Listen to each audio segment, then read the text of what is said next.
Hello, everyone, and welcome to episode 60 of the True Crime All the Time podcast. I'm Mike Ferguson, and with me, as always, is my partner in true crime, Mike Gibson. Gibby, what's going on today? Hey, man, how you doing? I'm doing great. It's the past the New Year, so happy belated New Year. This is officially the first episode of 2018. Yeah, you're right. Last week's came out on the 31st. So. Yeah, we just missed it. But most people listened to it. It was funny because I looked at the breakdown of listens last week, and normally Monday is like the biggest day. But Monday was the first, and so Monday and Tuesday were kind of neck and neck this last week because most people probably went back to work on Tuesday. On Tuesday? Yep. Yeah, I think a lot of people like to listen to their commute or while they're sitting in their cubicle office or... We hear that a lot. Yeah. Talking about people talking about listening to it in the office and... Some people listening to their jail cell. I don't know who's doing that, but... Big Bobby Lee, remember? He said, hey, look you boys up when I get out. Yeah, we'll wait around on that, I guess. Yeah. But episode 60, Gibbs, can you believe it? That's a lot, man. Episode 60. Did you ever even think we would get to 60? It's like how old you are. I know. 6-0. That's a lot of episodes, 60, man. It really is. I'm surprised I'm still here. Yeah, I am too. If you think back to the time when we started to now. 59 episodes back? Yeah, 59 episodes ago. Crazy thinking that we would even get to 60 from where we started. Yeah, I'm amazed, man. Thinking that we were just going to have a little fun and maybe some of our friends would listen to it and a couple other people, but... None of our friends or family listen, but all you folks do. Yep, we love it. Which is a whole lot of people. Yep, we appreciate it so much. In 2016, California wife and mother Sherry Papini disappeared for 22 days. When she was found, she told authorities a detailed account of being kidnapped and tortured. Years later, in a stunning twist, Papini pled guilty to making false statements about what happened to her, setting off a media firestorm. Now, for the first time, Sherry Papini is telling her side of the story and revealing shocking new information. Sherry Papini, Caught in a Lie, an ID documentary event, Monday, May 26th at 9 on ID. Set your DVR. All right, Gibbs, we got some new Patreon supporters. That's good. It's always good. It is always good. We had Cindy Krause. Casey Smith jumped out at her highest level. Awesome. Lainey Butler. Laura Leah Williams. Yeah. Rebecca Flores Holdaway. Got to hold it away, man. Got to. Liz Skinner. Jen Armstrong. You remember that toy back from the... Yeah, the Stretch Armstrong? Yeah, I love Stretch Armstrong. Yeah, I cut mine open to see what was inside. Did you? What was it? Like a jelly-ish looking stuff? It was. I remember we were playing around with it one time, and I threw it up. I was throwing it and like catching it and stuff. And yeah. I made a bad throw, and it got up on the roof. Uh-oh. Like my jart? Yeah, like your jart story where it went through somebody's roof. Yeah, that was a sad day because my dad wouldn't go up there and get it right away. It took a while. He made you wait. Taught you a lesson. He did. Don't throw your stuff on the roof, I guess was the lesson. Constance Smith jumped out at her highest level. Awesome. We had J.A. Prize, Melanie Milbury. We had Maddie Timmy. And Maddie was awesome because she sent me an email and said, "This is how you say my name." She said, "This is how you say my name?" Yeah. So it says... in an email. In an email. She said like, "Timmy." This is how you... So she gave you the phonics of it? No, she spelled out the word, like the name Timmy. Oh, I got you. And then said, "This is how you say it." So kind of like a phonics. Yeah. Yeah. Your type of phonics. My type of phonics. You're hooked on phonics. My hook on phonics. Didn't you develop that, didn't you, as a small child? That's why I have everything I have today. Yeah. I mean, you're like the creator of Hooked on Phonics. That's right. I'm also the guy that did that funky math that everybody hates now. What people call the new math? The new math. Yeah. That was me. Thank you. You're welcome. Sophie Bomer. We had Carolyn Markley. Yeah. Carrie Boys. Boys. And I'm really emphasizing the boys. Boys. And then if we go back into the Patreon vault, Gibbs. It's like taking DeLorean back in time. It is. Yeah. See Doc and... Whoever else was in that movie. A very famous movie that you can only think of one person. Yeah, I know. Doc. What was Doc's last name? Doc. I don't remember. Doc Brown. Doc Brown. That's it. What was his first name? Doc. Emmett. Emmett Brown. Dr. Emmett Brown. Dr. Emmett Brown. Yeah, Michael J. Fox. I'm pretty. But Michael J. Fox. I can't remember what his name was, but Michael J. Fox played him. Marty McFly. I should remember that because you call me that all the time. I said, hello, McFly. Yeah. McFly. I think it might have something to do with my outwear that I put on sometimes. My little... Oh, yeah. When you wear your... my vest, coat vest thing. It's like it looks like a ski coat, but it's a vest. It's cool. And I keep saying you look like Marty, like you're in the Coast Guard or something. That's right. So this week for the Vault Gibbs, we selected Kirby Raycraft. Great name, man. It is a really cool name. Kirby's been with us a long time listener, long time supporter. So big shout out to Kirby. Good sweeper too. It is a great sweeper. And a big shout out to all of our new Patreon supporters and all the people that continue to support us month after month. I appreciate it. Yeah, we do. We really appreciate it. We had a lot of people supporting us on PayPal recently as well. We had Karen Spence, Elizabeth Armour, Max Estinger, Deanna Smiley. Yeah. Love Deanna. Absolutely. Lori Rodley, and Christopher Flynn. Karen's a big contributor on social media as well. Karen Spence. Yeah. Awesome. And again, we never want to leave out our social media friends supporting us on Twitter, Facebook, Man, we got Instagram. So many great moderators, administrators on the group pages that are helping us out. Love that. We have there's a TCAT Fit page now. Yeah, they're trying to get me in shape. Yeah. I got to start working out now. Yeah, Kristen and Haley started that. Created a page just so I'll get off my rear end and get in shape for 2018. Are you going to do it? Yeah, they're fit shaming me. Quit eating all those little weenies. What, you mean like those little Vienna sausages? Yeah. Those little smokies. Little smokies? Pigs in a blanket? Pigs in a blanket? Wrapped in bacon? They're fit shaming me. I'm going to have to do it, man. You show them. I'm going to show them. That's the one thing about you. If you commit to something, you just don't commit. You go like all. I go overboard. You go balls out big time. Yeah. You drop it, man. The problem is I have to commit. Yeah. And I That's have the to scary part. But if you do it, or do, if you do, there'd be a truck here tomorrow with all the equipment that you would ever dream of. That's the sad part. I already have all the equipment. I just don't use it. It's like walking into Nassau, man, with the You said Nassau again. NASA. It's like walking into NASA with all this high tech fitness equipment down here. I don't know why you're equating NASA with fitness, but I don't know. It's good although times. that Bowflex was developed for the space station. Maybe that's why I keep referencing that. Maybe. All right, Gibbs, let's talk a little bit about Unsolved. After you listen to this episode, make sure you download the True Crime All the Time Unsolved episode out right now. It's on Blair Adams. It's a Canadian man that basically entered the United States through a very circuitous route. Yes, very circuitous set of events. And it's just a huge mystery. I mean, he was ultimately found murdered, but there is such a mystery around not only his death, but the events leading up to it. Absolutely. I agree with that 100%. Well, very intriguing. I'm glad you do. Yeah. I don't know what I would do if you said I didn't agree. I'd be heartbroken. Devastated.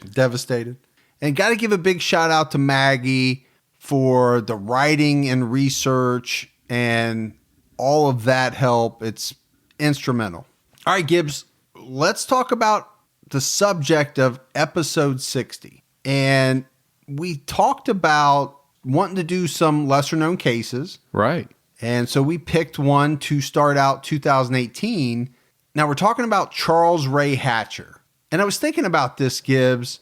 This guy, he's brutal. Murdered maybe as many as 16 people, maybe more. And I was thinking about the fact that, okay, this is a lesser known case, even though, his body count is very high. Exactly. He's got the numbers that he should be more well known. But he's not. No. And it doesn't go by that, right? You have people that murder one or two individuals and are much more infamous, well known. Sure.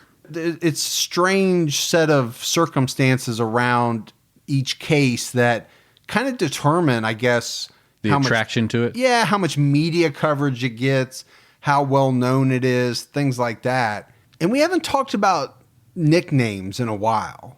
You know, a lot of these serial killers get nicknames given to them by the media, the press, TV, whoever it is. This Charles Ray Hatcher, Gibbs, he had a lot of nicknames.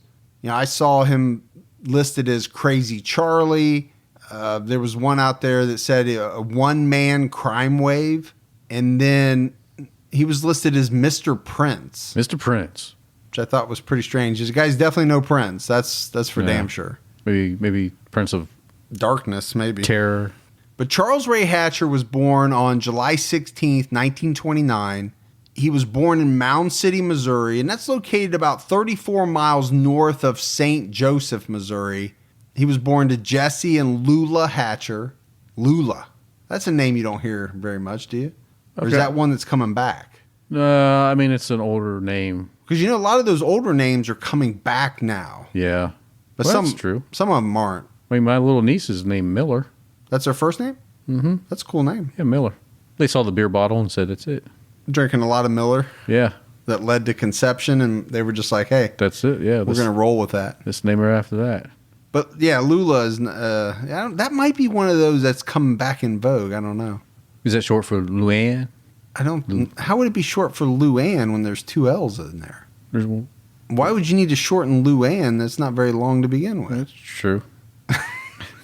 I don't know. It just... her name was Lula. Lula.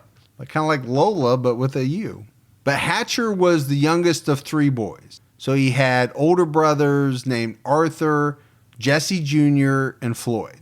And Charles Hatcher would have his first experience with death very early in life. I mean, we're talking 6 years old, because he watched one of his older brothers die in the spring of 1935. So at 6 years old.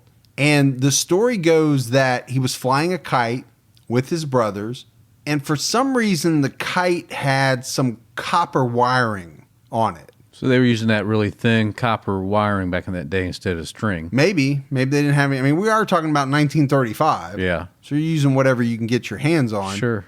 But they got some of this copper wire from an old Model T Ford, and his older brother Arthur was flying the kite. And as he was about ready to hand it over to Charles, the kite got caught on a power line. Sure. And here comes the electricity. And electrocuted Arthur, and he died instantly. It's like the whole Ben Franklin thing all over again. So that would have been pretty rough. Yeah, it would have been rough to see that happen. For a 6-year-old to see his older brother, die right before his eyes. Right.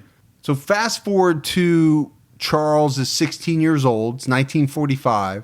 His parents are divorced now, and he moved with his mother and her third husband to St. Joseph, Missouri. So bigger city, right? St. Joseph is, I'm assuming, much bigger than Mound City, because I never heard of Mound City. And a couple of years later, Charles would get his first job. He's 18 years old. He gets a job setting up pins at a bowling alley. And I know, Gibbs, back in the 50s, you used to do that. And sure. You said you loved it. Before I was born, I came out early. Came out of the womb setting up pins at a bowling alley. Set up the pins at the bowling alley. But what a job. We take that for granted. You go bowling today. I don't do a lot of bowling. But we take it for granted, right, that when you throw the ball and the pins get knocked down, the machine comes down, picks them up. You belong to a freaking bowling league. I do not. You have the shirt, the bowling bag, the shoes. It's all by your front door. I see it there. I do love the Big Lebowski, but I'm not in a bowling league. Yeah. So does that still happen today? That there's somebody back there doing it, or is the machine? No, I just said there's a machine that comes down, scoops it off, clears out the ones that got knocked down, and then eventually resets them after the frame's over. Oh, right. I got you now. You've been bowling before. I don't pay attention. I hit strikes and I turn around. You just strike it, boom. But before the machine, there really was people back there that would have to, reset the pins manually. It seemed like it'd be a lot of work. Could be. Probably running from lane to lane. Yeah, on a busy night, you'd be busting your ass trying to get those pins up in time. And so he was doing that. He also, at 18, so this guy was a worker. I mean, he got a job as a truck driver hauling logs. But that only lasted a couple weeks because he got fired. And the reason why he got fired is because the company filed a report that one of their trucks had been stolen. But Charles Hatcher returned the truck the next morning after it was reported missing. The problem was he was drunk. So he's trying to be safe and not drive it while he was intoxicated and parked it. Maybe. Or maybe he was drunk and drove it all around the town. I don't know. But either way, they fired him because he had taken the truck and returned it drunk, I guess. He actually got charged with auto theft and received a 2-year suspended sentence for that. The next year, in February 1948, he got a job at the St. Francis Hotel. And he was washing dishes. He was doing all types of odd jobs, anything that needed to be done around the hotel. But it was during this time that he was convicted of auto theft again because he stole a 1937 Buick. And wasn't that your first car, Gibbs? 37 Buick? Man, it was a beauty. Back when you used to take Betty Lou to the sock hop? Yeah. He had those white seats back then. 37 Buick. 37 Gibbs with Buick. his hair slicked back. That's and a pompadour. I can see it now, man. Looking good, man. I bet you were. Yeah. With little loafers on. Penny loafers with the actual pennies in them? I put quarters in mine. Did you? Because you were a baller. I was a baller. But he got 2 years in the Missouri State Pen for this. Now, he was let out of prison in June of 49. He didn't serve the entire 2 years. He served like a year and change. Sure. Makes sense. But it's not long after getting out, just October of the same year, he was convicted on a forgery charge because he forged a $10 check and he got 3 years at the Missouri State Penitentiary for this one. He's getting to know the system pretty well. So he knows the Missouri State Pen pretty well already at a relatively young age. He's only going to spend 2 of the 3 years there because he's going to escape from prison, which is very odd to me, Gibbs. You've done 2 out of the 3, and you're going to wait till that point to try to escape? Hey, why would you do that with the chances of getting caught and having that time added plus all the escape time? That does make sense. And that's what happens. He gets caught. They tack on 2 more years for that. But that's not even the kicker, because in the short time that he's out after escaping, he committed a burglary. I mean, this guy just can't stay out of trouble. You just don't know no better. He's just a bad seed all the way around. Yeah.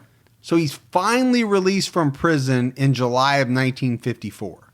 And so he's all reformed now. Oh yeah, he's totally reformed. Yeah. He's a good guy. Good guy now. He's going to be on the straight and narrow. He can't even spend a whole year outside of prison without getting caught. In February of 55, he steals a 1951 Ford. This is in Orick, Missouri. He gets 4 years for car theft. And while he was in, he tried to escape again. So they added 2 more years onto his sentence. This dude just doesn't learn. No, he doesn't. So they don't let him out of prison until March of 59. He's 29 years old at this point. He has already served 6 different prison sentences by the time he's 29 years old.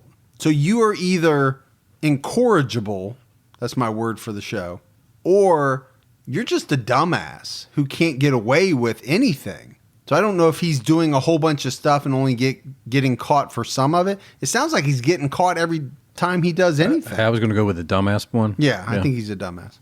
Which right now he's just a dumbass. He's going to become a monster. Right now he's just stealing cars. And I say just, but he obviously hasn't killed anybody at this point. Yeah, he's not a high risk. No. He's not hurting people. No. True Crime All the Time is sponsored by BetterHelp. You know, folks, therapy can feel like a big investment, but let's think about the state of your mind. It's just as important as your physical health. Traditional in-person therapy can cost anywhere from $100 to $250 per session, which adds up really fast. But with BetterHelp Online Therapy, you can save, on average, up to 50% per session. With BetterHelp, you pay a flat fee for weekly sessions, saving you big on cost and time. And you get quality care at a price that makes sense and can help you with anything from anxiety to everyday stress. Your mental health is worth it, and now it's within reach. I've used the BetterHelp service for years. And I love the fact that, I can connect with a therapist in a comfortable spot in my home on my laptop. With over 30,000 therapists, BetterHelp is the world's largest online therapy platform, having served over 5 million people globally. Your well-being is worth it. Visit betterhelp.com/TCAT today to get 10% off your first month. That's BetterHelp, HELP.com/TCATT. Even the smallest step forward can make a big difference in your financial future. When you open a Chime checking account, you're one step closer to a better financial future with no maintenance fees, fee-free overdraft up to $200, or getting paid up to 2 days early with direct deposit. Making progress has never been easier. I think we've all been in that position where we've had an overdraft. Well, with Chime, you can overdraft up to $200 with no fees. That's amazing. And they have over 50,000 fee-free ATMs. Make progress towards a better financial future with Chime. Open your account in 2 minutes at chime.com/TCAT. That's chime.com/TCATT. Chime feels like progress. Banking services and debit card provided by the Bancorp Bank N.A. or Stride Bank N.A., members FDIC. Spot me eligibility requirements and overdraft limits apply. Fees apply at out-of-network ATMs. MyPay eligibility requirements apply. Credit limits range from $20 to $500. $2 fee applies to get funds instantly. Crime checking account required. Go to chime.com/disclosures for details. But on June 26th of 59, so again, he's only been out a matter of months, Hatcher tries to kidnap a 16-year-old boy from St. Joseph, Missouri, who worked for the local newspaper, delivering newspapers. And this is going to be his first violent crime because he threatened this boy with a butcher knife. But the boy immediately goes to the police, tells him what happened, and Hatcher gets arrested. But it's not just that he gets arrested. He's driving another stolen car at the time that he gets arrested. So in November of 59, he's given 5 years back at the Missouri State Penitentiary. Wonder if he has the same room every time. Same cell. I don't know, but he's got to know everybody in that place. They're probably like, hey. They're like, Norm. It's like Norm from Cheers. Yeah, Norm. When he walks back in. So he got attempted kidnapping and car theft, but he was also charged under what they called back then the Habitual Criminal Act. But that doesn't seem like a lot, right? 5 years? Because he was getting 3-4 years for stealing a car. He tried to kidnap a 16-year-old boy at knife point. Now, he also happened to have stolen a car, so it didn't seem like he got a whole lot for this attempted kidnapping. Yeah, not really. It's kind of messed up. While he was waiting to go to prison, he tried to break out of the local jail and escape. Of course. That's the best time to do it. This guy's a Rhodes Scholar. Yeah. Didn't work. And so, he gets sent to the state pen. And it was said that it's at this point, he's 29, 30, I think he's 30 years old at this point. While he's in prison, he starts telling everybody that he's the most notorious criminal in Northwest Missouri since Jesse James. Really? Yeah, it's a pretty bold statement. It's like saying you're notorious B.I.G. Maybe I am. Maybe I am not. I know you don't like to talk about it. I don't like to talk about my past. But most people think that Charles Hatcher committed his first murder in prison in July of 1961. There was an inmate who was found raped and stabbed to death in the loading dock of the kitchen there at the prison. And the man's name was Jerry Tharrington. And the reason why they think it was Charles Hatcher is because he was on the kitchen crew when the murder happened, but the only person that was missing at the time that the murder happened. The problem was there wasn't enough evidence to convict him of murder, so all they could really do was send him to solitary confinement. But he was in solitary confinement for quite a period of time because the next year he's still in there. And it's at that point that he sends a letter to the major that's running this state pen. And in this letter, he says that he knows that he needs some major psychological help, but they don't believe him. Prison officials don't believe him. The doctors don't believe him. They thought it was just a means for him to get back into Gen Pop. So he's not given any type of treatment whatsoever. Even though by everything you read, Gibbs, he reached out. He sought treatment. Now, it might have not been for the right reason, but right. He wasn't given any. I'm thinking he probably wanted to be moved to a less secure location so he could escape again. And that's probably what they thought. I mean, they probably knew. They had his record, I'm sure. I mean, you've been there. It's so much easier to get out of those infirmary rooms than it is the... Sure. Yeah.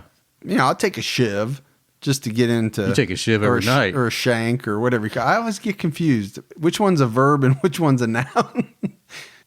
Do you shiv with a shank or do you shank with a shiv, or can they be used interchangeably? Yeah, let's just roll with it. I just rolled over your comment, right? I know.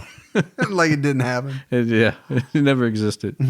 I actually think I snorted at one point. Yeah, I got a kick out of it. Yeah, I'm sure you won't play that for everybody. I will. Oh, you probably will. But there were a lot of people that think after the fact, if he had received some substantial treatment, psychological treatment, he may not have gone on to do what he does. I think that's a hard statement to make, but... Yeah, I think that's really difficult to say. I mean, is it possible? Sure. I mean, he might have gotten some help and it might have not led him to become the monster that he does, but pretty tough to know. But he does eventually get released back to general population in October of 1962. And his sentence gets reduced, which is kind of strange because they think he killed a man while he was serving this sentence. Killed a man while I was in prison. Sounds like a country music song. Johnny Cash. Johnny Cash. Hello, my name is Johnny. That's pretty good. I know. Although I think he said, I'm Johnny Cash. I do it my way. I know you do. I don't do it his way. You're actually a lot like Johnny Cash. The Man in Black. But don't you think it's odd, Gibbs, that they reduce his prison sentence even though they're 96% sure that he killed a man? Now, Yeah, they can't prove I it. think it's a weird way to get parole. Yeah. So he ends up serving about 3/4 of what his original sentence was. He gets released in August of 1963. But at this point, he's 34 years old and has spent, I don't know, I mean, close to half of his 34 years, it seems like, in prison. It's quite a bit. It's a big chunk of his life. Yeah. So we fast forward to 69, August 27th, 1969.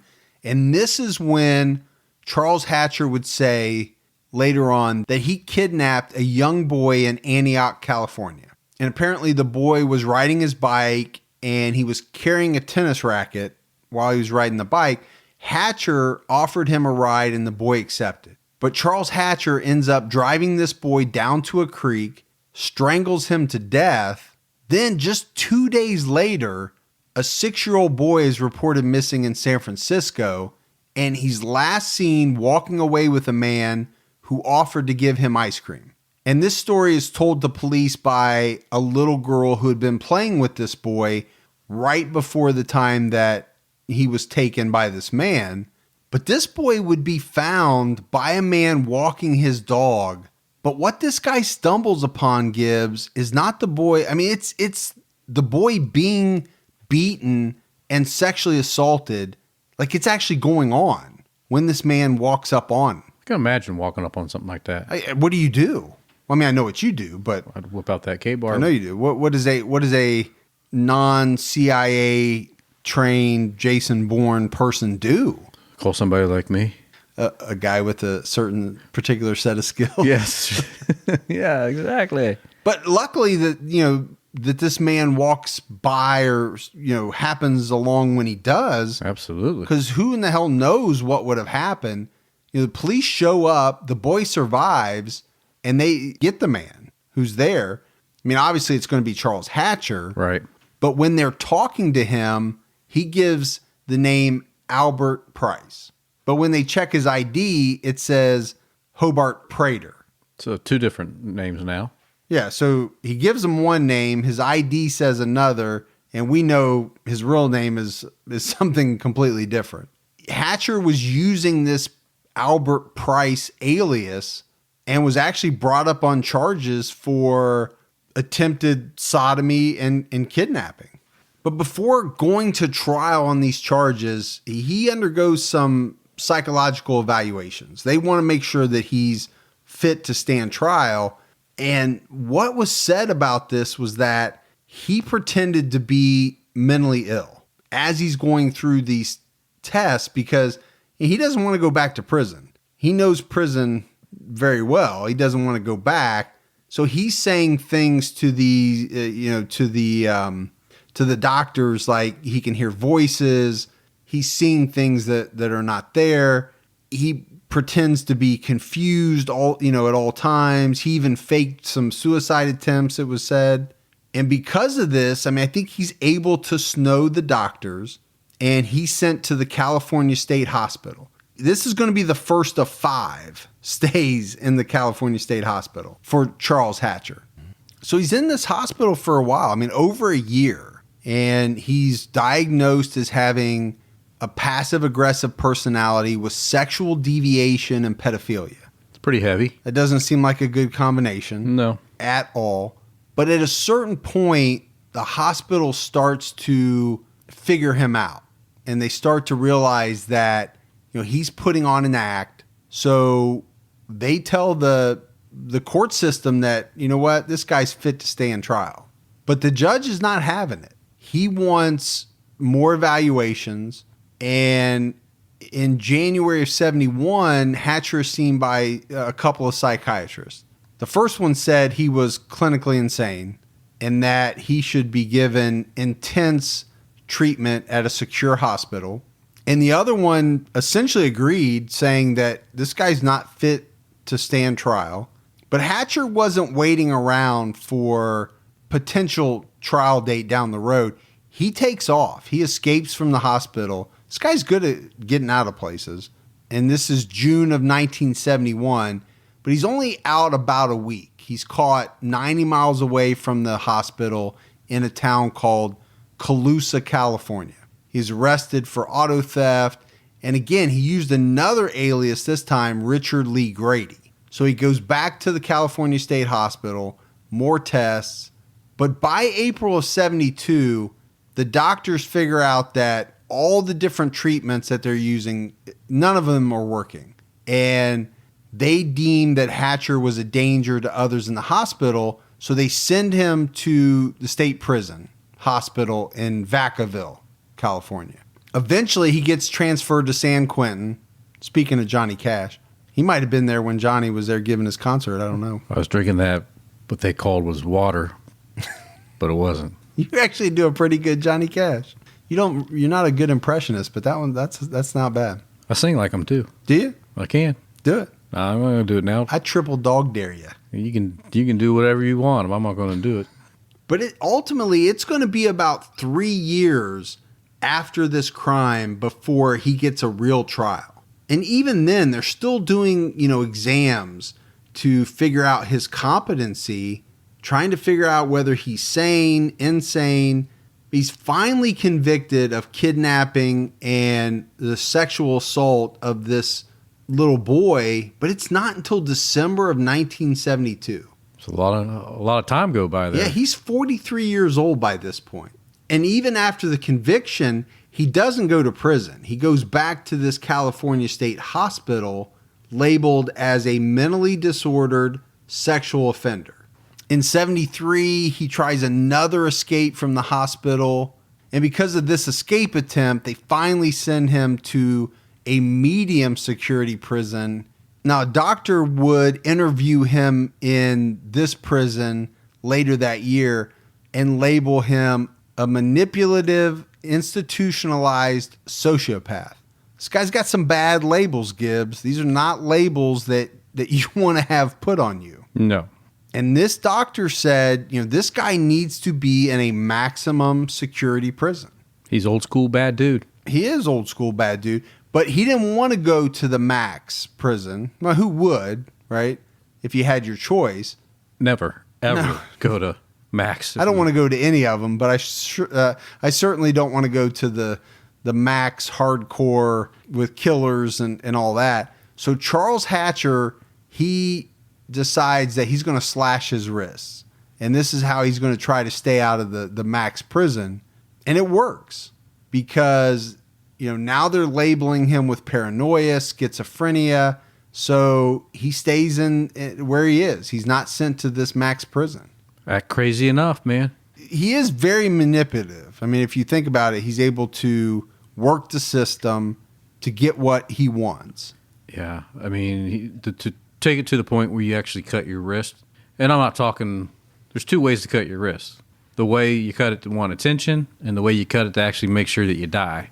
So imagine he cut it the way to get attention. Well, he didn't die, so yeah. I think that's pretty sound logic. Yeah.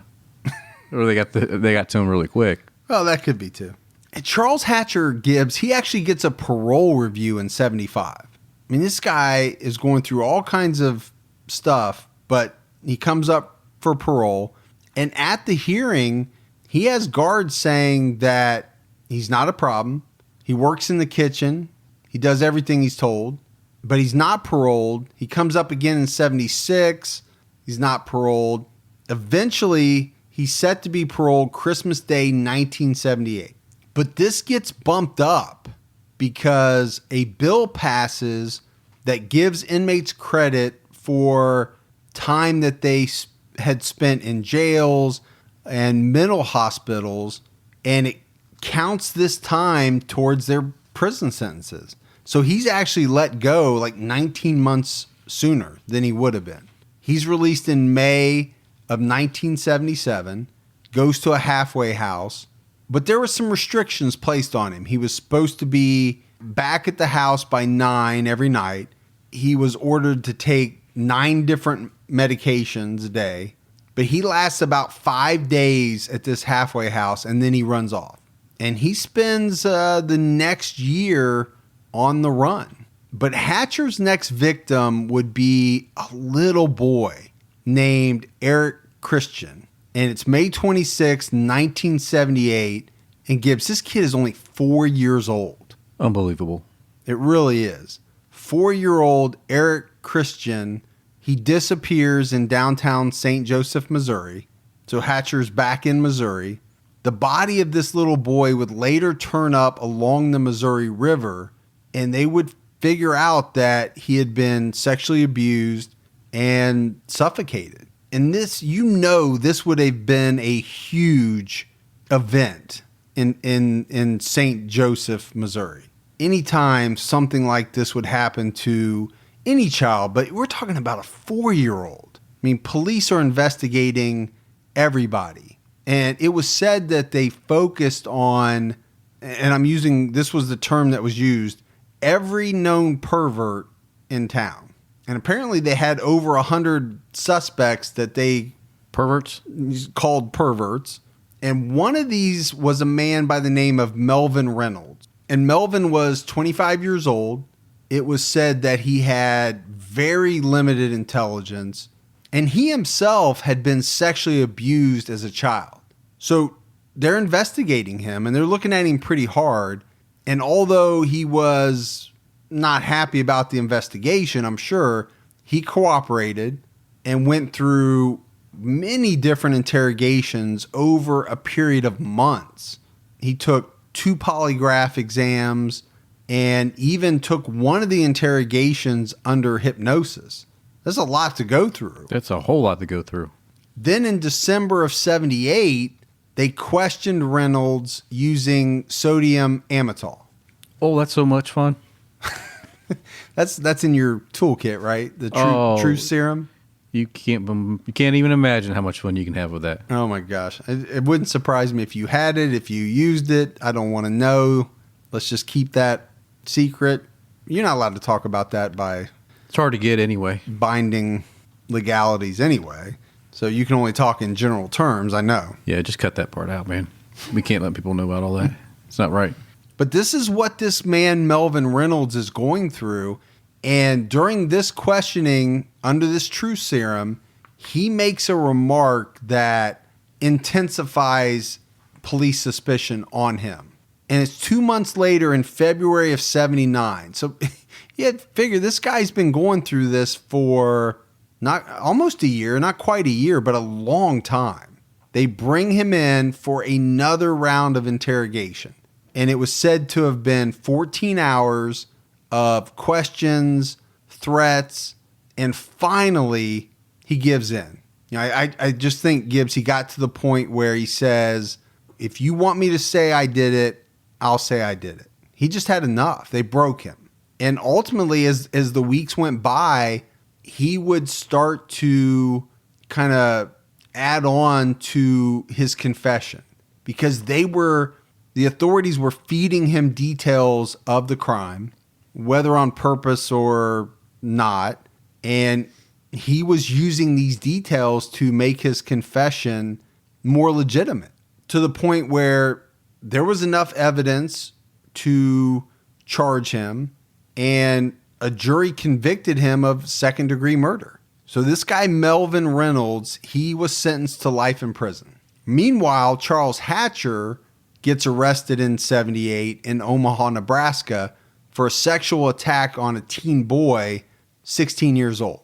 He was also arrested for molesting a teen boy, attempting to stab a 7-year-old boy, and it was said fighting for over payment for sex with a young man.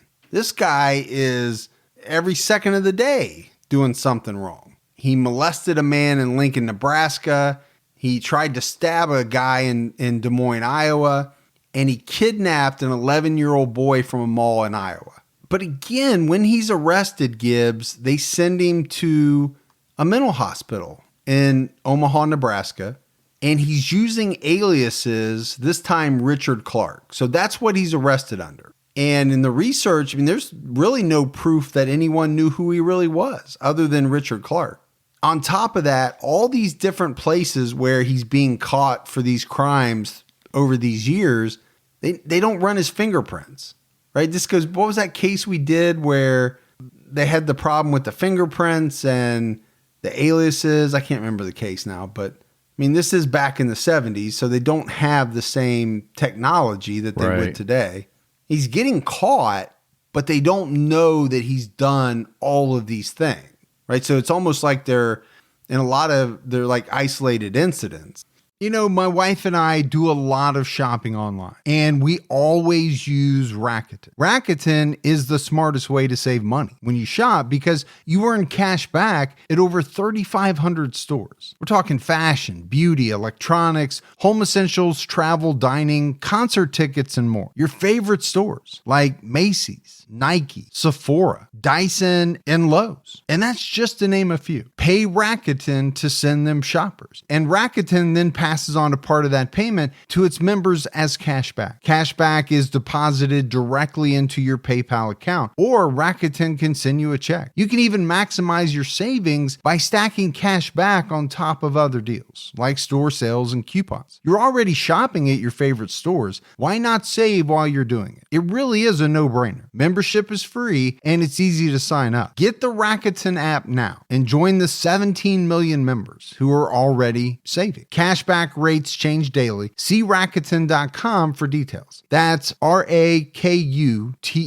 Your cash back really adds up. Hey folks, see if you've ever had this problem. You're trying to eat a little healthier, but you're in the grocery store aisle, you're looking at packaging, nutrition labels, and they're so confusing, you don't know what's good for you and what's not.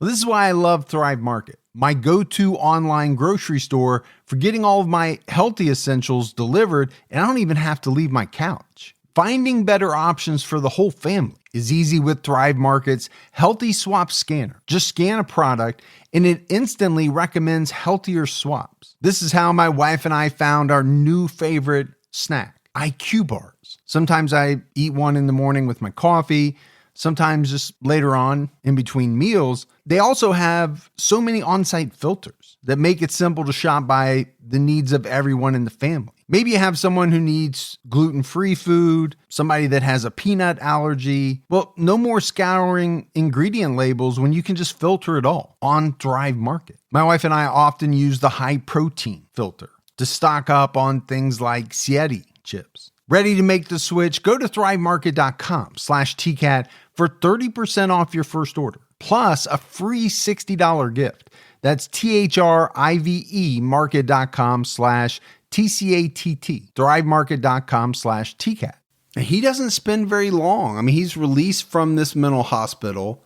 And then, not very long after that, in May of 79, now keep in mind, we talked about Melvin Reynolds. Melvin Reynolds went through all of this, and it was in 79 when he actually, I think, got convicted. So Hatcher in 79, he gets arrested in Omaha again for trying to kill a 7-year-old boy. The charges get dropped, and he gets sent to another mental hospital. I mean, this guy must have been a master manipulator, knew how to work the system, knew how to make people think that he belonged in a mental hospital instead of, serious Shawshank Redemption prisons where Sean Penn is, where he'll beat you up with a pillowcase full of pop cans. What's that one? Bad Boys?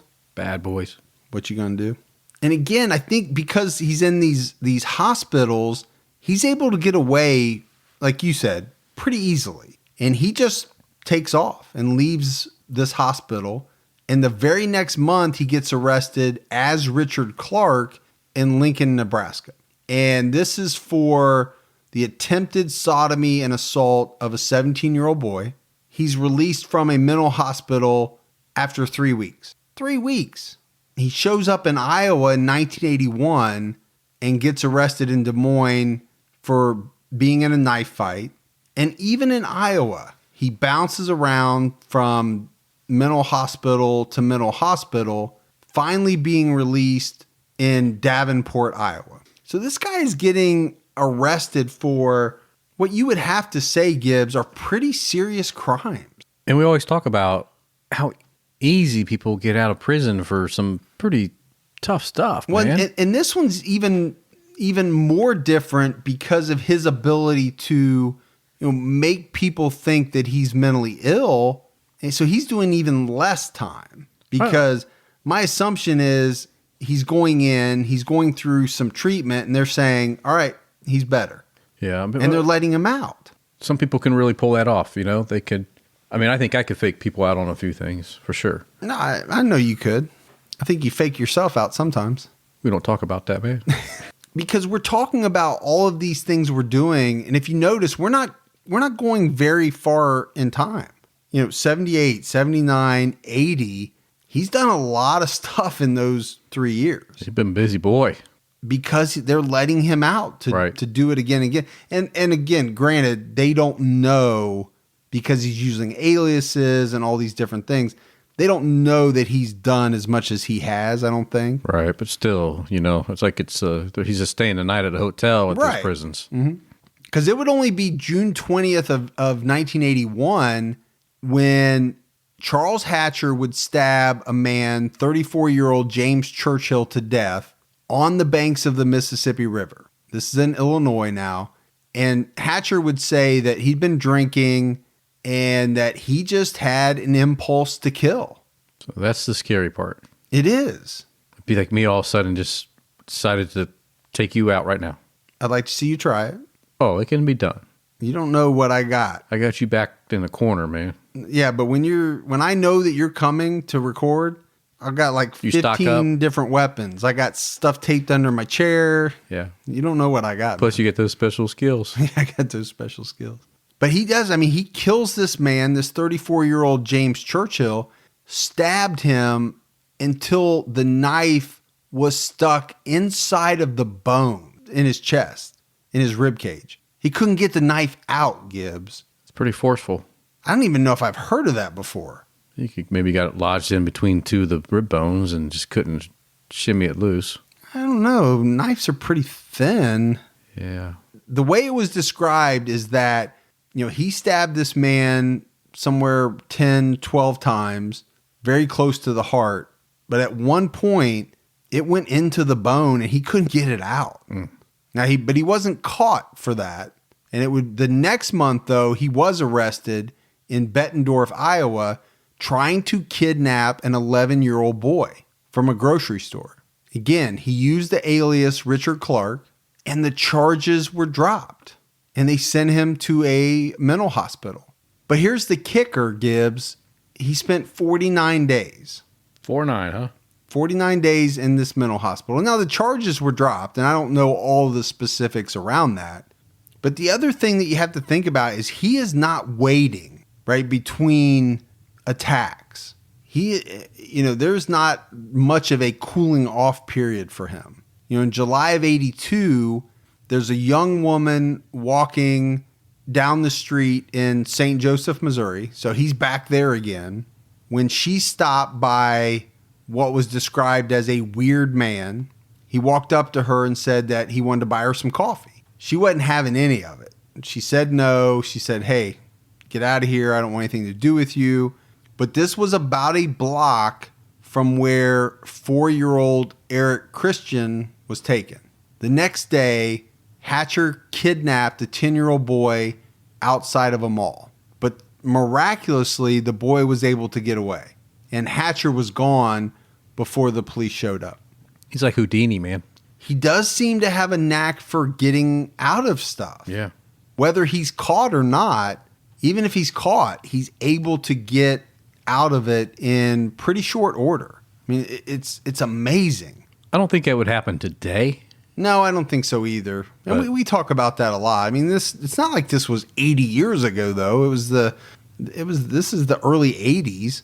Mm-hmm. But it was a different time. 80-ish. Yeah, I was in junior high.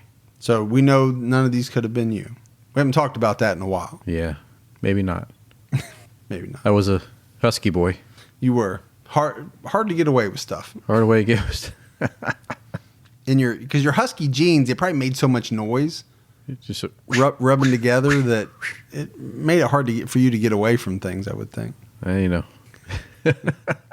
But on July 29th, right? So we're still in July of 1982. He accosted a young woman.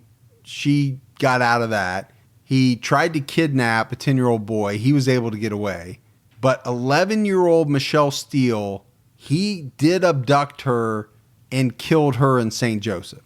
And the story was that she was going to the dentist that day. And she was there for about an hour, 10:30 to 11:30. But she would never make it home from the dentist.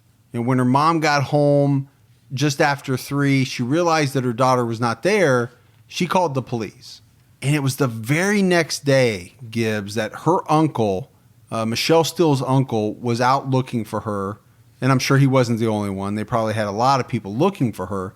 But he actually found her body wedged between 2 logs. That'd be rough. Can you imagine? Couldn't. As an uncle or as a parent, bad enough to have it happen, but to be the one that discovered the body.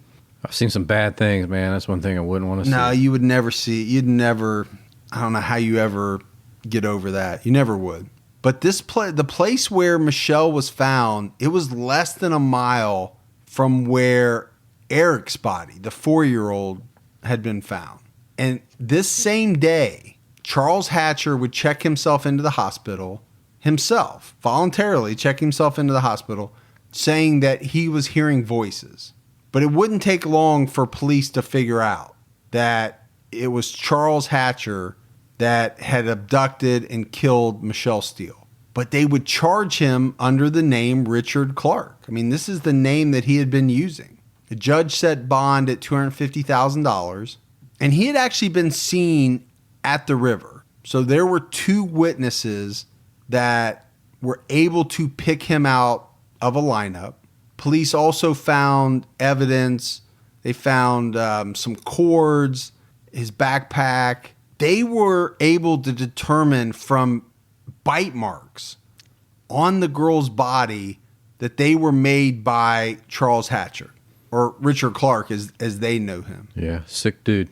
And they also matched his shoe prints to prints that were found by where the body was left. So they had a lot of evidence against him. But he tried to work the system again, and he was being tested, but this time it didn't work. So he pled not guilty by reason of mental defect. And they actually they're giving him truth serum. Did they use truth serum that much back then, Gibbs? I think so, man. I've never heard of so many people given truth serum. And even with that, under the true serum, he said that he was hearing voices and that demons told him that he had to sacrifice Michelle Steele. And it's while he's awaiting trial, Charles Hatcher would give a police officer a piece of paper. And this paper said to call the FBI and tell them that he wanted to see them today. It was very important that he met with the FBI. And they actually did send an FBI agent, and Hatcher gave him a map with the location of the body of James Churchill. Now, he didn't say he killed him, but you got to know, Gibbs, at that point, the police are viewing Charles Hatcher, Richard Clark, whatever you want to call this guy at this point, as something's going on. Exactly. Right? Yeah. He's credible in the fact that he knows where this body is. How does he know where this body is if he didn't have something to do with it? Right. And it's around this time where they finally figure out his real identity and they're able to charge him as Charles Hatcher. But it would come out, Gibbs, the list of aliases that he used. You know, Richard Clark, Richard Harris, Richard Mark Clark, Richard Lee Grady, Richard Lee Price, Earl Calbo, Albert Ayre, Charles Marvin Tidwell. He came up with some names. Hobart Prater. I mean, we talked about that one. Ronald Springer, Albert Price, Dale Wilfong. He had a list of names. That's not even all of them. There is a whole bunch of them. And it would come out that, you know, over the years, he had used, in addition to all of these different aliases, 6 different social security numbers. So we're up to May of 1983. Charles Hatcher is 53 years old. And his trial gets set for August 22nd, 1983. But before this trial takes place, in July of 83, Charles Hatcher would finally confess to killing Eric Christian. And not only that, I mean, he would end up telling police everything. His whole criminal history from, you know, going all the way back to, you know, 1947 up to present day 82 when he was finally caught for the last time. Trying to clear his conscience? I guess. I don't know. For as long as he had pretended, let's say, to have some mental issues, Right. it almost seems like over time he did. He morphed into it? I don't know. I mean, if you figure he's under truth serum, and granted, I don't know how well that stuff works, but I always heard it was pretty powerful. And he's talking about hearing voices, and I don't know. I think if he wasn't from the beginning, it does seem like at some point, you know, he did have some issues mentally. But what would come out of this, and it's the reason why I wanted to talk about Melvin Reynolds, because remember, he's serving a life sentence for the murder of this 4-year-old boy. Well, then all of a sudden, Charles Hatcher confesses to the crime, and Melvin Reynolds gets released. His lucky day. Yeah, I mean, you feel bad for somebody like that because, you know, from all the research and everything, you know they coerced that confession. There's just really no doubt about it. Right. I mean, they interrogated the guy how many times over a very long period of time, for long periods of time at each interrogation, and finally the guy just broke. He just couldn't take it anymore. And you always hear people say, why would you confess to something you would do? I would never do that, right? You hear people say that all the time. Yeah, I think everybody would say that, right? Until you get put in the position that Melvin Reynolds was. And granted, it was well known that he had a diminished capacity. He was of very low intelligence. So I'm sure that played a part in it too. Well, probably a huge part of it. But they just, they wore him down. Yeah. It reminds me of the Brendan Dassey case from Making a Murderer. Again, I don't know what's true and what's not true in that case, but you can tell from the interviews that they really did wear that guy down. And he was also known to be of a diminished capacity. They made a big deal about that. Yeah, I mean, I can see that how you could run it and run it out to get the result you want. I mean, kids are good at it just with parents. Oh, my kids, they're wearing me down. Yeah, and you're like, Fine. Do whatever you want. Just stop bugging me. Yeah. Yeah. So just do that, have that go nonstop for 16 hours and don't get to eat or drink or anything in between. You probably, man. Yeah, I always wondered about that because you hear people say it all the time. And you want to think, oh, that would never happen to me. And I would like to think it wouldn't. Right. But I don't know how much I can take, and nobody does until they're put in that position. We wouldn't be in that position because we both would say, I want an attorney. I want an attorney. Yeah. We, guilty or not, you're going to say, I want an attorney. No, I get it. I think you got to put your ego aside thinking that you can, I'm not guilty, so I don't have anything to worry about. And next thing you know, you're sitting in prison because you. And I do think, from some of the cases we've done, that's happened, right? Somebody goes in, especially on the unsolved, where we know they didn't do it ultimately, but they go in thinking, I got nothing to hide. I didn't do it. Right. And words get twisted. Things get turned around on them. Next thing you know, they're on trial for their life. Best thing you do is say, I want my attorney. I just had my attorney's name tattooed on me. It's that, look, call that number. So you wouldn't even have to talk? It would just I just pulled my shirt aside and said, look. What kind of shirt are you wearing where you can just pull it aside?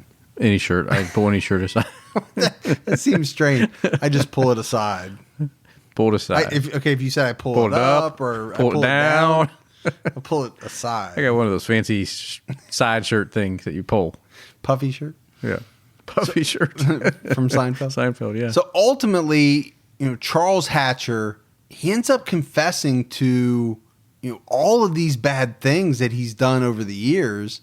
He gets a life sentence for the murder of 4-year-old Eric Christian.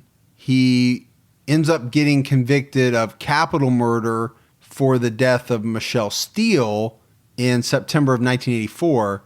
And what I found fascinating, Gibbs, is that in this one, when he was being tried for the death of Michelle Steele, he actually requested the death penalty. He wanted to be put to death, but the jury didn't listen to him, and they gave him another life sentence. To make him think about it. Yeah. Mm-hmm. So on the one hand, I was kind of like, yeah, if that's what he wants, don't give it to him. Right. Don't give him what he wants. He would go through the normal appeal process. He tried to get a new trial in December of 84. All of that was denied. And it's on December 7th, 1984. And this is going to tell you a lot about Charles Hatcher. Officers are, they're making their scheduled routine walk around, and they shine a flashlight in his cell. And what they see is that Charles Hatcher has hanged himself in his cell. He had taken a piece of electrical wire, and it was said that the knot in the wire was located beneath his right ear. And his hands had been tied behind his back with a shoelace. So I don't know about you, Gibbs, but it seemed like he was really trying to make sure that either he didn't have second thoughts or he wasn't able at the last minute to reach up and free himself. That's a lot of work to tie your hands and then in front of you and then pull your legs through to get them in the back of you and then go up there and slide your head through a noose without the use of your hands and then allow it to... Maybe he did the noose part first. I don't think so. Then tied his hands behind his back.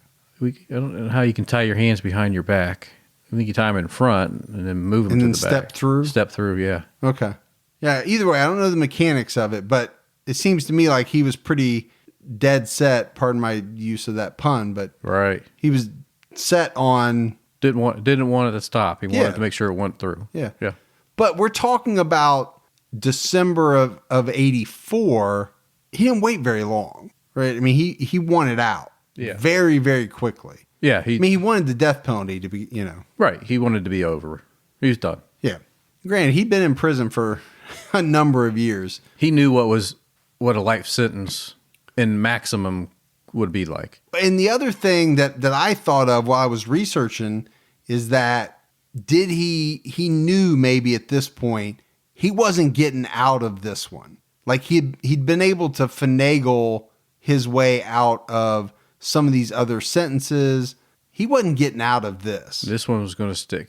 Now, he had 2 life sentences now for the murder of 2, one was 4 years old.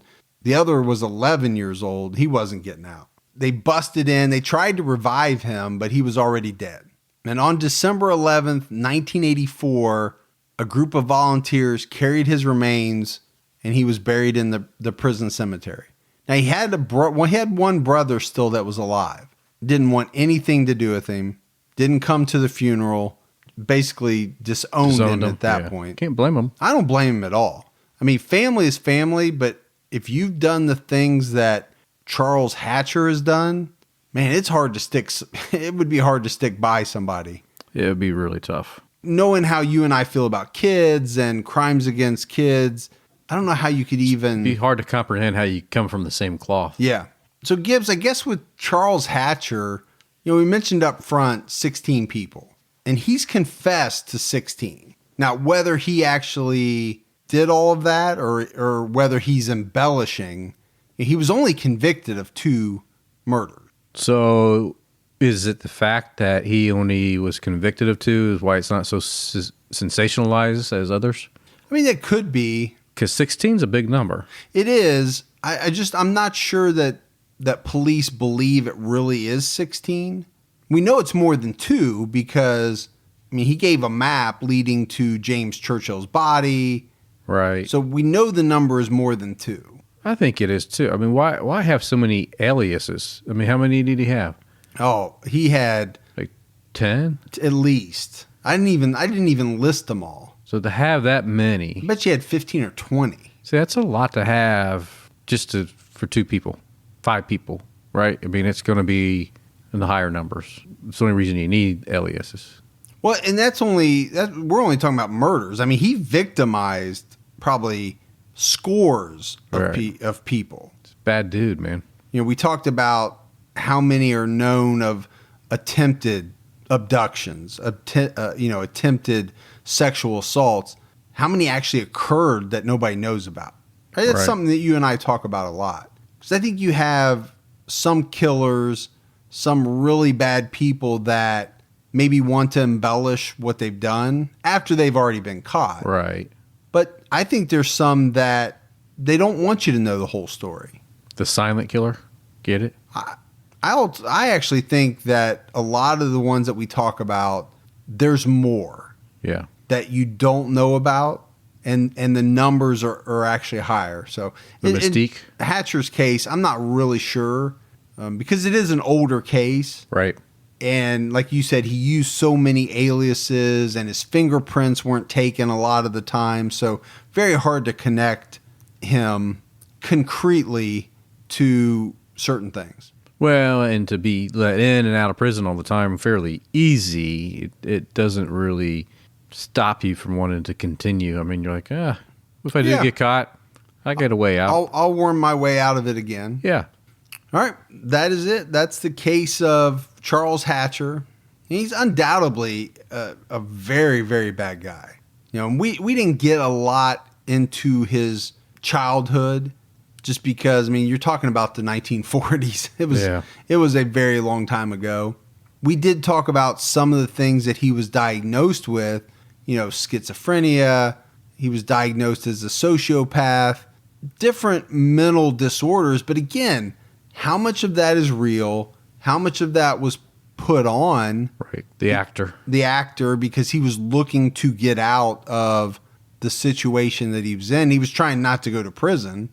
But I land in the camp of, I do think that he had something going on mentally. Like you and I sometimes talk about the wires getting crossed, or no, I think you can just be a bad person and have no mental issues whatsoever. Right. I think he could be sane, but yet bad. Well, I don't mean insane. Okay. I just mean I don't know. There's a part of me that thinks just the act of being able to harm a 4-year-old in the way that he did. I don't mean that you have to be legally, clinically insane. Right. But there's got to be something going on. We're hoping there's something going on, that there's a disconnect. Yeah. Is what you're saying. You'd hate to think that any normal person could just do that without. You're probably right. I mean, you're probably right that you can be 100% free from any type of mental issues, and you're just a bad person. Right. And you're just intent on doing bad things. But that's a scarier thought. That is scarier thought. Right? Like you said, you want to think that, okay, there's something wrong with this person. Right. And that's what led to them doing what they did. You don't want to think that this person, they just chose to do this because they wanted to. You want to think there's some type of control in our system that, besides the occasional oops, that keeps you in. But I know balance. you're right. I know you're 100% right. There are just some bad people, and they just make the decisions. They want to make those decisions. They do. They're not forced to. They're not. I don't even think they're misfiring. They are just. I don't know if it's even a decision. I think they just act. They just do. They want to, and they just do it. Mm-hmm. But that's the case of Charles Hatcher. Gibbs, we got some voicemails. Oh, and send more too. And send more? Yeah, send more voicemails. I got this. I want to play this first one because it's a little different. Hello, Michael Ferguson and Michael Gibson. I hope you had a wonderful holiday. I am a real fan. I hope someday we can meet face to face to face. Stay safe and keep your own time. Tick-tock, tick-tock, tick-tock, ticking. Ha ha ha, slightly smiling face. Warmest regards, a friend.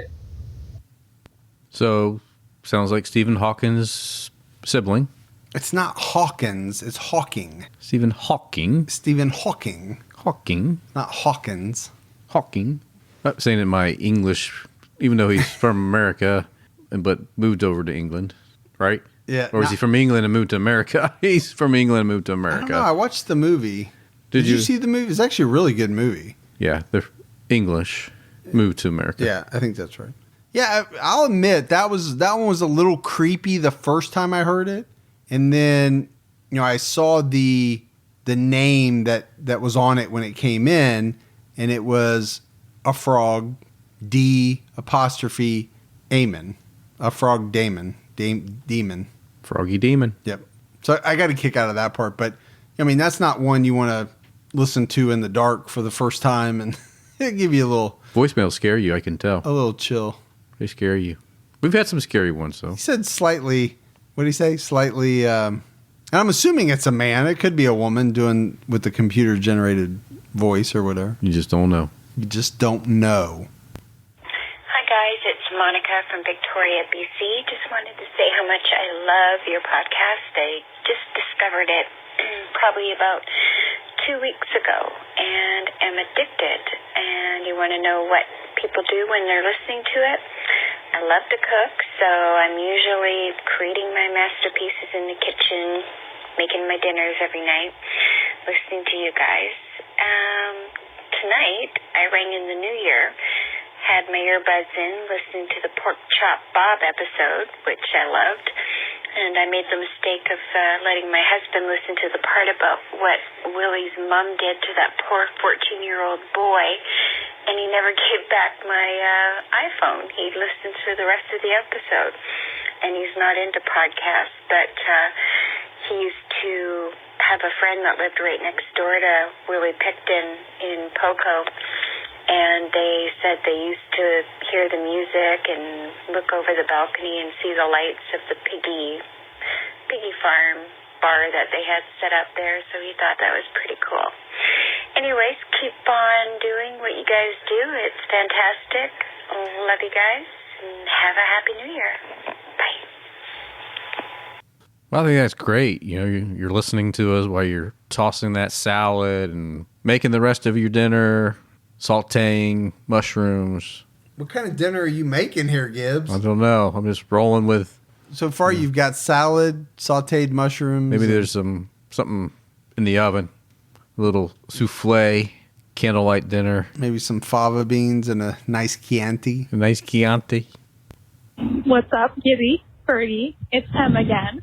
Just wanted to call and say I'm super, super excited because Christmas, getting a bit more money. I finally got to up my pledge. I'm thrilled about that.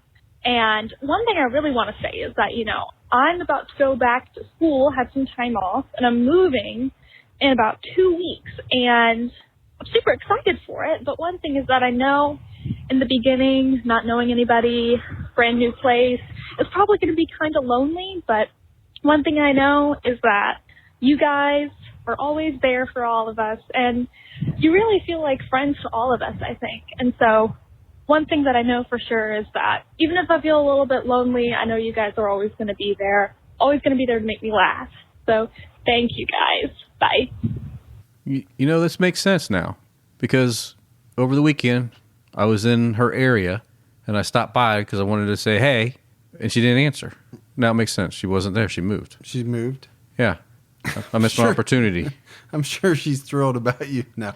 Just wanted to say hey, Skibby. Just wanted to say hi. We love it when Em leaves voicemails, but I always get a kick out of it, even when I see like her on Instagram or something, because my oldest daughter, her name's Emmy, call her Em. Yeah, you do. And I just immediately think of that every time. Tie it all together. Yeah. Every time I hear or see her name or hear her, I think of my daughter. But we are there for you in your move. I was there. I would have helped you box some things up, We are not literally there, but figuratively, we are there for Mentally, you. we are there for you. Hey, Mike and Gibby. This is Tiffany from Iowa. I just wanted to say hey and thanks for the amazing podcast that you guys created. I also wanted to give a shout out to my friend Rachel, who will undoubtedly be at my desk after she hears this. Thanks, and keep your own time ticking. Bye. All right, Tiffany from Iowa. Did you say Iowa? Iowa, the football team that hurt the Buckeyes from going to the national championship game. That's all right. We still love Tiffany. Yeah, we do like Tiffany. And Rachel's at her desk right now. And saying, I can't believe that you called in and now they're saying my name, Rachel. And she's listening to it right now. Rachel, why don't you call and ask us to say Tiffany's name? Hey guys, my name's Augusto Andrade and I'm calling from Fresno, California. I just want to thank you guys for keeping me entertained. I have a 2.5 commute every morning and on the way back, so about 5 hours. So you guys keep me entertained pretty good. Love what you guys do. Mixed emotions on different podcasts. Some are good and some are bad. And I just want to thank you guys. Keep up the good work. Greetings from California. We like mixing up those emotions, Gibbs. And did I hear him right? I heard the commute to work was long enough, but on the way back, 5 hours? No, 2.5 each way. Okay. I think, 2.5, 5 hours total. Oh, well, that's good. I mean, that's not good. That's not good, dude. It's better than what I mean, I commute an hour to work, and right. If I had to go 2.5 hours. It is California, though, so I don't know how far that is. Well, maybe 5 miles. It takes 2.5 hours. Hey, I just left to go down to the corner store to get something. I came back 3 hours later. What time I'd have to get up in the morning to get to work? I would just go ahead and get some type of tent or something and sleep in the parking lot at work. I don't know. If it's a really good job, I might just move a lot closer because that is a long way. That is a long way. Hi, Mike and Gibby. This is Renee from Reno, Nevada. I just want to say what a great podcast you guys put out. You keep me working faster. I have a house cleaning, pet sitting business, and I'm always working, and you keep me going on these podcasts. I just love them and all the work you do on them. I just want to thank you so much, and keep it up and keep your own time a ticking. Thanks again, guys. Have a good one. Bye-bye. All right, Renee in Reno 911. Reno 911. I wonder if she knows how to get blood out really well. What's the best way to get blood out of the, say, carpet? Why? Because she's a cleaner. No. You think she cleans up? It's not a crime scene cleaner. Don't know. She's a cleaner. We should start up a business doing crime scene cleanup. Oh, that's pays good money, man. I know. Yeah, I don't know if you can handle it. You don't even like spiders. No, but that stuff doesn't bother me. So you can go and you can wipe down a wall full of matter. Yeah, no, that doesn't bother me at all. Really? Yeah. I just don't like creepy crawly bugs and stuff. And oceans. I don't. Yeah, you're right. I don't like the beach or the ocean. I've just had too many bad experiences. Yeah. It's not worth But it. you're okay walking to a crime scene and Yeah. scraping off the walls and stuff. Okay. Yeah. I mean, when I was going to be a doctor, they would let me in the operating room. Okay, Doogie. And when I thought I wanted to be a doctor, Okay. I volunteered at the hospital. Right. They let me in the operating room where they cracked the chest. They were doing open heart surgery. Is this when you flip the junior men into the chest? No. But yeah, like, that stuff has never bothered. Like, I knew I could have been a doctor if I wanted to. Yeah. I didn't want to go to school that long, but none of that stuff ever bothered me. Mike MD. Yeah. How about that? That would have been neat. There'd be no podcast. I wouldn't have time for the podcast. It would just be a different type of podcast. It would just be the Gibby podcast. All right. I think we've gone on long enough. You got anything else you want to talk about? I'm good, man. All right. Well, that's it for another episode of True Crime All the Time. So for Mike And Gibby. stay safe and keep your own time ticking.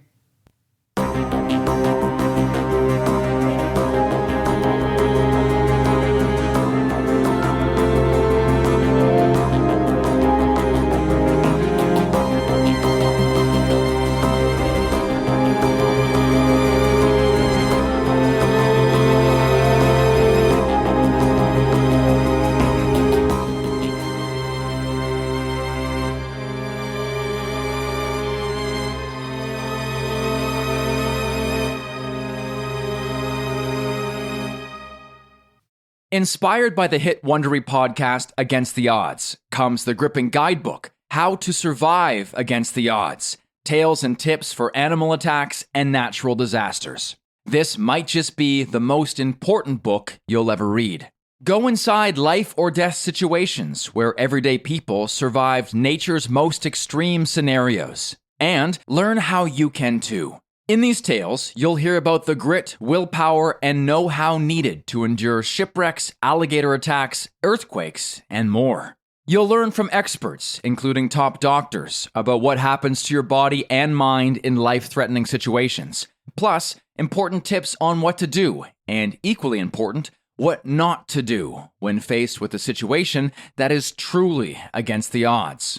Go to survivalguidebook.com to pre-order How to Survive Against the Odds today and get the perfect gift in time for graduation and Father's Day.